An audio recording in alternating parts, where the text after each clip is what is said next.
Kasi pagdating ng araw, mga kababayan ko, alam niya makakabangga ka niya, tatakutin ka niya doon sa wala kang laban.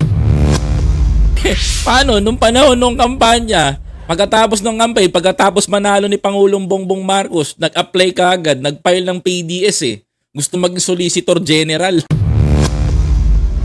Oh, wag kayong maglokohan dito pag nilabas ko resibo ng pagsusulisit mo, ha?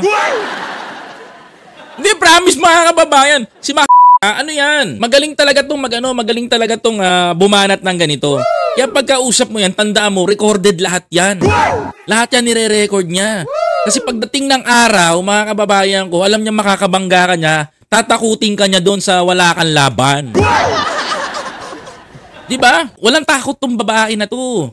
Kahit nga yung asawa, diba? Pero mga kababayan ko, sa totoo lang, aminin man natin sa hindi, alam na alam ng tao na itong tao na to, Solicitor General. Paano? Nung panahon nung kampanya, pagkatapos ng kampay, pagkatapos manalo ni Pangulong Bongbong Marcos, nag-apply ka agad, nag-file ng PDS eh. Gusto maging Solicitor General. Kung nagkataon, mga kababayan ko, pulubi.com ang tingin sa mga vlogger. Buti na lang, hindi talaga na-appoint to bilang Solicitor General. Pag kumatok to sa opisina ng presidente, ng mga politiko, may dalang sulat. Legal na korupsyon, mga kababayan ko. Kaya nga dapat buti na lang, hindi talaga na-appoint to eh. Diba? Kung hingi ako kay Ivy, dapat kay Lisa Tanas na lang. Nagbuntot-buntot ako kay Lisa Tanas. Ito mo, inamin niya. Kaya nga, hindi ka nga pinagbigyan ni First Lady Luisa Araneta Marcos kasi nga, Solicitor General ka. Solicitor General ka eh, ba't ka bibigyan nun?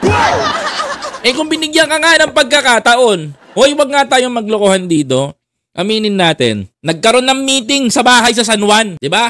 Hindi ko na pangangalanan, alam na iba to. Meeting ng PBE at ando doon din kayo nung mga tropa mo.